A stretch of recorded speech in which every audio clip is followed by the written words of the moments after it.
अस्सलामुअलैकुम स्टूडेंट्स। आज ये टॉपिक जो मैंने आपको दिया था कि आपने रिकॉल करना है, उसमें से ज़रा मेजर चीज़ें मैं आप लोगों को बता रही हूँ ताकि फिर हम अपनी एक्सरसाइज इजीली स्टार्ट कर सकें और आप जिन बच्चों ने नहीं देखा उनकी भी इम्पोर्टेंट चीज़ें ज़रा रिकॉल हो जाएं। डेफिनेशन 1 है हमारे पास मैट्रिक्स की। A matrix is a rectangular array of numbers. The numbers in this array are called the entries in the matrix. ये मैट्रिक्स की डेफिनेशन है, ठीक है। A matrix with only one column is called a column vector और column matrix, and a matrix only one row is called a row vector और a row matrix.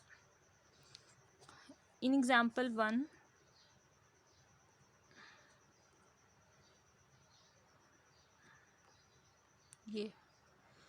ये नीचे example 1 लिखी हुई है।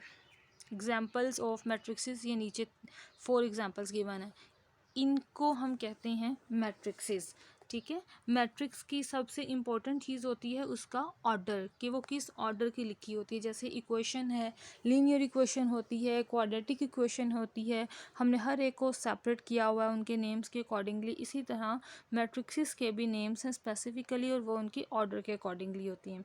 ऑर्डर को हम साइज़ भी बोलते हैं। The size of a matrix is described in terms of the number of rose and columns. Horizontal lines जो होती हैं, हॉरिजॉन्टल लाइंस को हम रोज बोलते हैं और वर्टिकल लाइंस को कॉलम बोलते हैं। यानी ये पहली एग्जांपल ही देखें जिसमें 1 2 3 0 -1 4 लिखा हुआ है। इसमें फर्स्ट कॉलम की इंट्रीज क्या है, 1 3 -1। सेकंड कॉलम क्या है, 2 0 4, ठीक है, क्लियर। इसी तरह बाकी वाली मैट्रिक्सेस की भी। और अगर रो वाइज हम देखें तो पहली रो हमारे पास इसमें है 1 2, सेकेंड रो है 3 0, थर्ड रो है -1 4। तो अब देखा जाए तो इसमें हमारे पास कितनी रोज बन रही हैं, 1 2 3, ठीक है। 3 रोज हैं हमारे पास, और इसके कॉलम कितने हैं, 2 1 2, इसमें 2 कॉलम और 3 रोज हैं। तो इसमें for example the first matrix in example 1 has 3 rows and 2 column, so its size is 3/2। हम ऑर्डर या साइज को 3/2 ऐसे भी लिख सकते हैं और 3 × 2 इस फॉर्म में भी लिख सकते हैं, लेकिन पढ़ेंगे हम इसको इसी तरह से 3/2। इसी तरह से देखें ज़रा, जो सेकंड एग्जांपल है 2 1 0 -3, इसमें हमारे पास रोज़ कितनी है, 1, और कॉलम कितने हैं, 1 2 3 4। चाहे एक नंबर भी लिखा हुआ है तो वो कॉलम ही कंसीडर होगा। तो अब इसमें ऑर्डर की तादाद हम लिख सकते हैं 1/4। अब इसी तरह जो थर्ड एग्जांपल है उसमें रोज़ कितनी है, 1 2 3, कॉलम 1 2 3। तो ये भी हमारे पास ऑर्डर जो है वो 3/3 ऑर्डर की मैट्रिक्स है। इसी तरह सबसे लास्ट जिसमें सिर्फ 4 लिखा हुआ, उसमें एक ही रो है और एक ही कॉलम है, तो उसका ऑर्डर 1/1 है हमारे पास, ठीक है। ये आप लोगों ने अच्छे से ऑर्डर क्लियर कर लेना है, क्योंकि ये आगे एक्सरसाइज में हमने इसके MCQs जो हैं वो इस तरह से सॉल्व भी करने हैं। ये जो एंट्रीज़ हैं ये हमारे पास रियल नंबर्स भी हो सकते हैं, कम्प्लेक्स नंबर्स भी हो सकती हैं।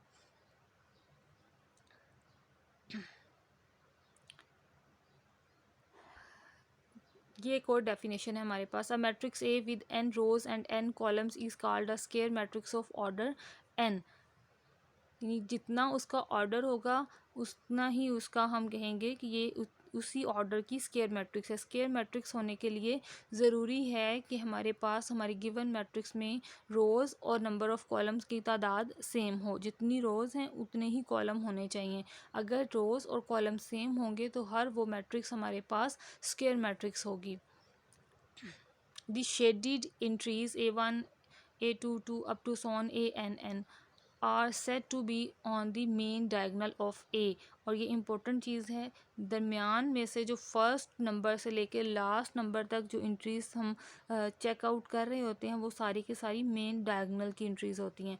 अब हमारे पास है डेफिनेशन 2 में equal definition, equal of matrices की डेफिनेशन है। 2 matrices are defined to be equal if they have the same size and their corresponding entries are equal. अगर हमारे पास उन दोनों मैट्रिक्सेस का साइज़ भी सेम हो और उन दोनों के नंबर्स भी, जो मैट्रिक्स के अंदर नंबर्स लिखे हुए हैं वो भी सेम होंगे। एग्जाम्पल 2 में देखें ज़रा, consider the matrices A B C। अब हमें कह दिया इन्होंने कि A is equal to B, अगर ए बी के इक्वल है तो देखें इन दोनों का ऑर्डर सेम है, साइज़ इनका सेम है, इंट्रीज भी इनकी अब सेम होनी चाहिए। अगर फर्स्ट 2 है, सेकंड यानी बी का भी फर्स्ट लेटर जो है वो 2 ही है। क्लियर। अब इसी तरह ए का सेकंड प्लेस पे 1 है तो बी का भी 1 है। क्लियर। अब इसी तरह ए का अगर हमारे पास फर्स्ट कॉलम में सेकंड नंबर 3 है तो बी का भी 3 है। अब ए में हमारे पास सेकंड कॉलम में जो सेकंड नंबर है वो x लिखा हुआ है और बी में वहाँ 5 लिखा हुआ है, तो अगर ये दोनों इक्वल हैं तो हमारे पास x इज़ इक्वल टू 5 हो गया। ठीक है। अब नेक्स्ट हमें वो कह रहे हैं कि there is no value of x for which A equal to C. अच्छा, ए और सी हमारे पास इक्वल नहीं है, इनका ऑर्डर चेक करें ज़रा।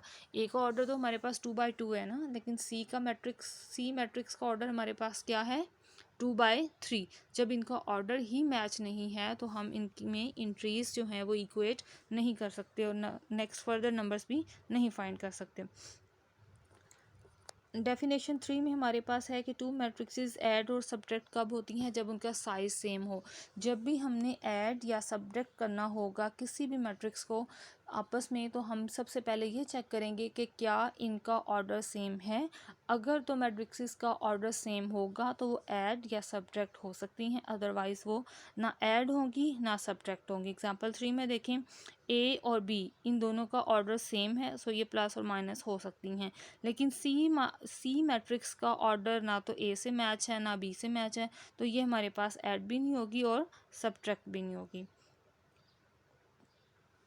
डेफिनेशन 4 है हमारे पास scalar multiple of A. Scalar multiple का मतलब होता है कि अगर हमारे पास मैट्रिक्स है हम उसे किसी कांस्टेंट नंबर से मल्टीप्लाई करवा दें। सी आर्बिट्ररी कांस्टेंट नंबर ले लिया यहाँ पर, ठीक है, और ए मैट्रिक्स में उसको मल्टीप्लाई करवा दिया। एग्जांपल 4 में ज़रा उसका बाकायदा से सोल्यूशन भी अवेलेबल है।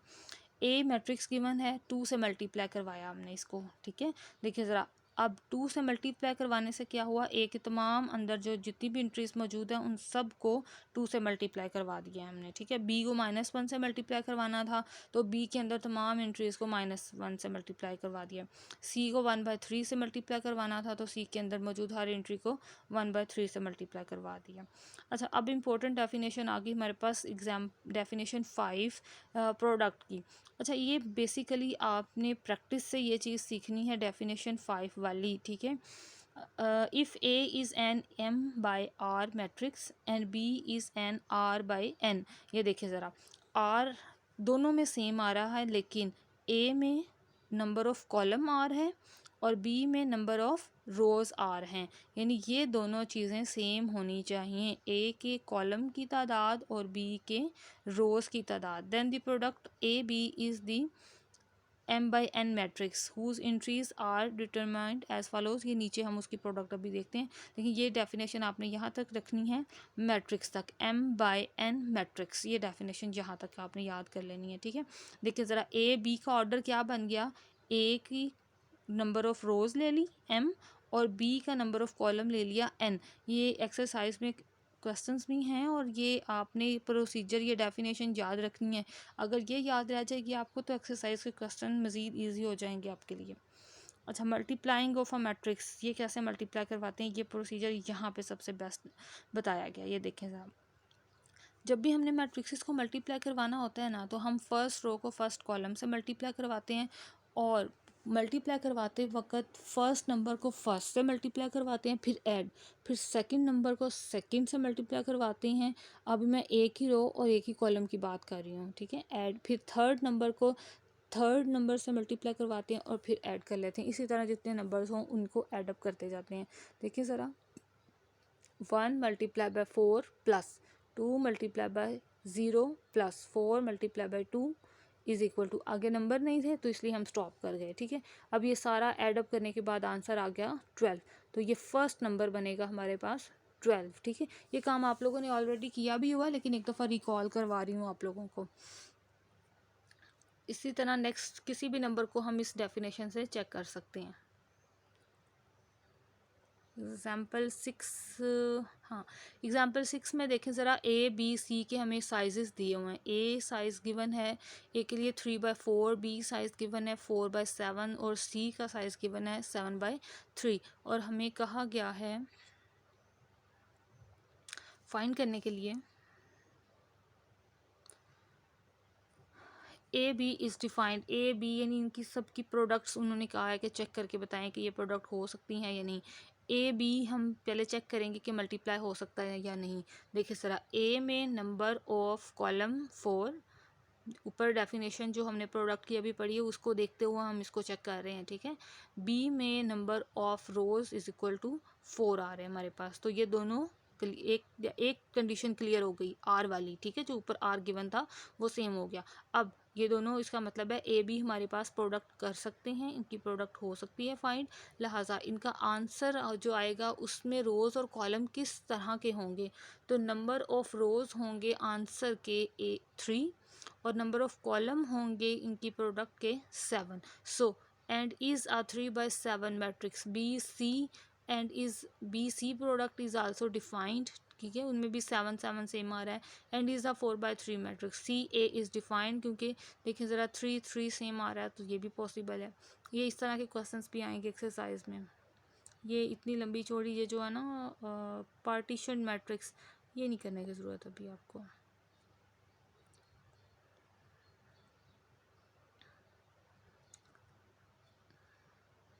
एग्जाम्पल 5 देखें ज़रा, एग्जाम्पल 5 में 3 मैट्रिक्सेस दी हुई हैं हमें, ठीक है, और उनको सेट करके प्रोडक्ट फॉर्म में इकट्ठा किया गया है, की भी ज़रूरत नहीं है सच। अच्छा जी, ये भी बाद में करेंगे, आज का टॉपिक हम ज़रा करके आते हैं।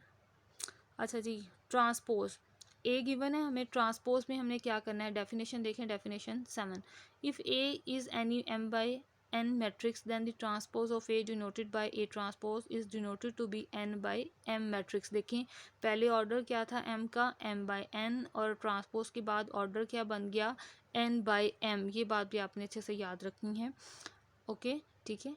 अच्छा, अब हम इसमें करते क्या हैं, हम इंटरचेंज करते हैं मैट्रिक्स दैट रिजल्ट्स बाय, जो के नतीजा निकलता है interchanging the rows and columns of A, यानी हम क्या करते हैं, हम ए मैट्रिक्स की रोज़ को चेंज कर देते हैं कॉलम में और कॉलम को चेंज कर देते हैं रोज़ में, तो ये क्या हो जाता है, उसका ट्रांसपोज फाइंड कर लेते हैं हम।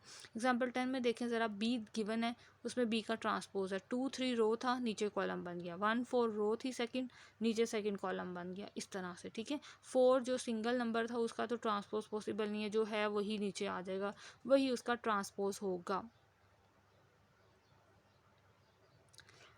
अच्छा जी, अब एक और इम्पोर्टेंट डेफिनेशन है trace of A, if A is a square matrix, clear, first condition क्या आ रही है ट्रेस के लिए, square matrix, then is trace of A denoted by trace of A is defined to be the sum of the entries on the main diagonal. Main diagonal क्या है, हमने अभी पीछे भी पढ़ा, अब यहाँ पे भी एक और एग्जांपल में भी आपको क्लियर करवा दूँ। मेन डायगोनल क्या है, हमारे सामने एक मैट्रिक्स लिखी हुई है, इसमें 1 7 6, ये क्या है, ये मेन डायगोनल है, ठीक है, ये मेन डायगोनल है। ट्रेस नीचे फाइंड किया हुआ है, ट्रेस ऑफ बी से आपको ज़्यादा क्लियर हो जाएगा। देखें डायगोनल के तमाम नंबर्स को प्लस कर दिया और वही हमारे पास 11 इसका आंसर बन गया। अच्छा, एक चीज़ हमने छोड़ी है तो बेहतर है हम वो भी साथ में ही कर लें, वो थी matrix products as linear combination, यानी जो प्रोडक्ट हम करते हैं उसको लीनियर कम्बिनेशन में लिखना। अब हमारे सामने दो मैट्रिक्सेस लिखी हुई हैं, -1 3 2 1 2 -3, एक ये मैट्रिक्स है, दूसरी मैट्रिक्स है हमारे पास जिसमें सिंगल कॉलम है 2 -1 3, और इन दोनों को मल्टीप्लाई करवा के आंसर आ रहा है 1 -9 -3, ठीक है। अब इसको लीनियर कम्बिनेशन में अगर हम लिखना चाह रहे हैं तो हम कैसे करते हैं, हम इनको इनकी प्रोडक्ट को लिख लेते हैं उस नंबर के equal, 2 multiply the first column -1 multiply with the second column, 3 multiply with the third column, यानी जो हमारे पास सेकंड कॉलम लिखा होगा, सेकंड मैट्रिक्स लिखी होगी, उसके नंबर्स को फर्स्ट मैट्रिक्स के जो हमारे पास कॉलम आ रहे हैं उनके साथ लीनियर कम्बिनेशन करेंगे तो हमारे पास इसका आंसर आ जाएगा जो एक्चुअल में ऊपर वाले मैट्रिक्स का सॉल्यूशन है हमारे पास, ठीक है। इसी तरह एग्जांपल 9 में भी हमारे पास देखें ज़रा, दो मैट्रिक्सेस गिवन है और उनका सॉल्यूशन गिवन है हमारे पास। हमने क्या करना है, हमने जो सॉल्यूशन मैट्रिक्स है पहले उसका फर्स्ट कॉलम का आंसर फाइंड करना है, सेकंड का, फिर थर्ड का, इस तरह से, ठीक है। फर्स्ट आंसर है 12 8। तो लीनियर कम्बिनेशन बनाने के लिए हमारे पास देखें जो जैसे ऊपर वाली डेफिनेशन को फॉलो किया था वैसे ही हम नीचे वाली डेफिनेशन को फॉलो करेंगे। सेकंड मैट्रिक्स में क्या लिखा हुआ है 4 0 2। तो 4 0 2 के लिए हम क्या करेंगे, जो ए मैट्रिक्स लिखी हुई है 1 2 4 2 6 0, इस पूरे के पूरे मैट्रिक्स को कॉलम बाय कॉलम हम इन नंबर्स के साथ यूज़ करेंगे। 4 मल्टीप्लाई 1 2 0 मल्टीप्लाई 2 6 2 मल्टीप्लाई 4 0। इसके बाद सेकंड कॉलम की बारी आ जाएगी, तो सॉल्यूशन में से भी सेकंड कॉलम का सॉल्यूशन होगा वो, ठीक है। चलिए जी अब आए एक्सरसाइज पे।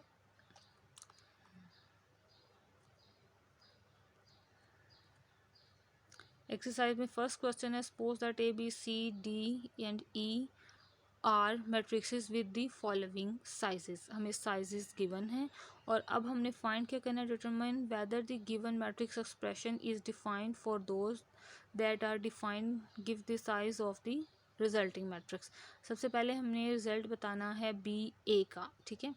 बी में हमारे पास देखें ज़रा 4/5 साइज़ है, ए में 4/5 साइज़ है, दोनों का साइज़ सेम है। लेकिन हमने क्या चेक करना होता है, जो मैट्रिक्स फर्स्ट है, जैसे अब यहाँ पे फर्स्ट मैट्रिक्स है बी के नंबर ऑफ कॉलम्स की तादाद ए के नंबर ऑफ रोज़ की तादाद के सेम होना चाहिए। अगर ऐसा होगा तो तब ये प्रोडक्ट होगी।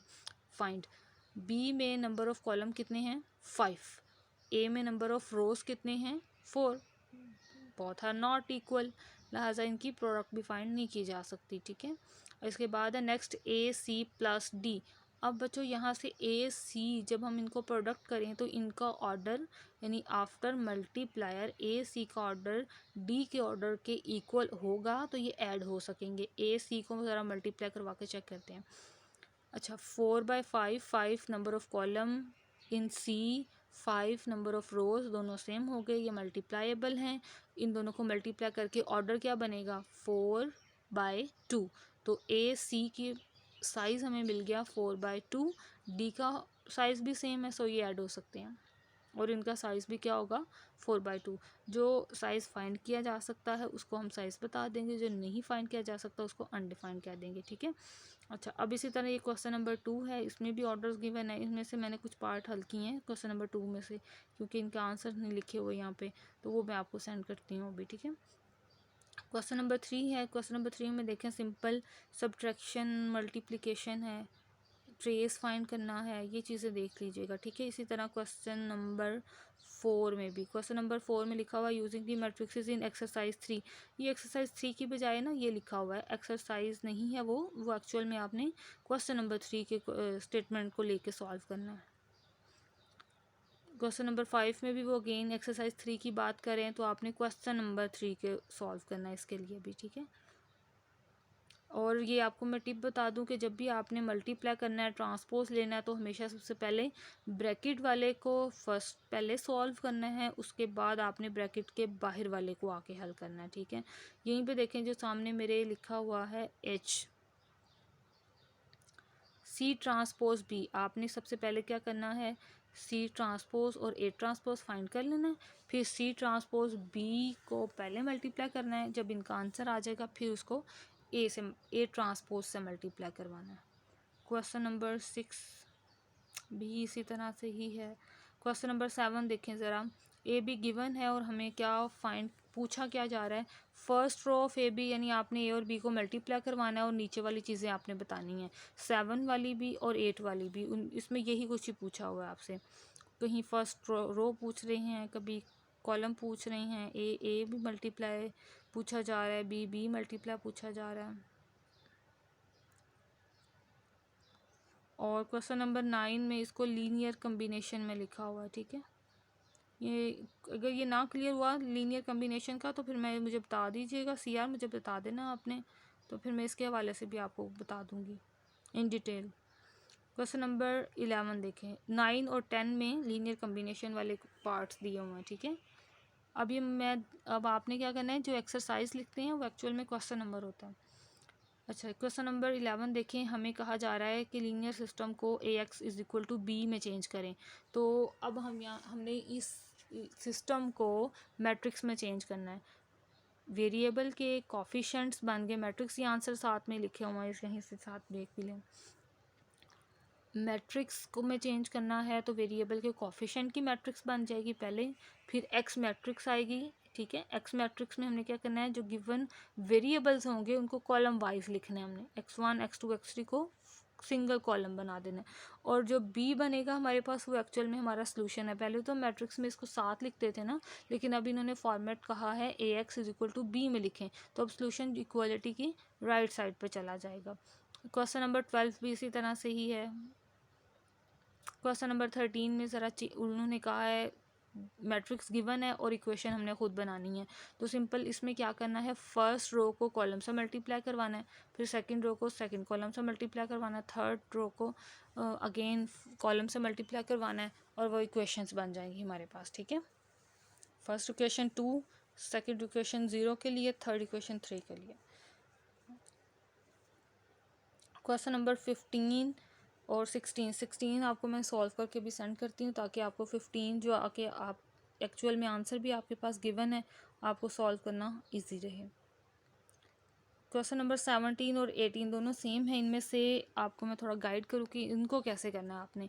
जब इक्वल मैट्रिक्सेस गिवन होंगी तो हमें पता है कि right matrix is equal to होगी लेफ्ट मैट्रिक्स के, और उनकी दोनों की एंट्रीज भी सेम होंगी। 17 वाला क्वेश्चन देखें ज़रा, फर्स्ट नंबर फर्स्ट के इक्वल है, so A is equal to 4 हमें मिल गया, ठीक है। सेकंड नंबर सेकंड के इक्वल है, so 3 is equal to D minus 2c, ये एक इक्वेशन बन गई। यहाँ से नंबर नहीं आया हमारे पास एक इक्वेशन बनी है। इसके बाद थर्ड इक्वेशन बनी -1 is equal to D plus 2c, ये हमारे पास थर्ड इक्वेशन बनी है। अब जो 3 वाली इक्वेशन बनी है और जो -1 वाली, इन दोनों को सॉल्व करेंगे ना तो c और d दोनों की वैल्यूज़ आ जाएंगी। और हल कैसे करना, आपने दोनों को एक दफ़ा ऐड कर लीजिएगा, एक दफ़ा सब्ट्रैक्ट कर लीजिएगा, या फिर डी की वैल्यू फाइंड करके दूसरे में पुट कीजिएगा तो सोल्यूशन आ जाएगा। और 4 आपकी इक्वेशन बनेगी a plus B is equal to -2, A का रिजल्ट आपके पास ऊपर आ गया, 4 वो इसमें पुट करें और बी भी आ जाएगा। इसी तरह से क्वेश्चन नंबर 18 हम सॉल्व करेंगे, इक्वेशंस बनाएंगे, ठीक है, और ABCD फाइंड कर लेंगे। बस यहाँ तक आपने आज का काम करना है, क्वेश्चन नंबर 18 तक। अब सोल्यूशन में आपको कुछ क्वेश्चंस के सेंड करती हूँ।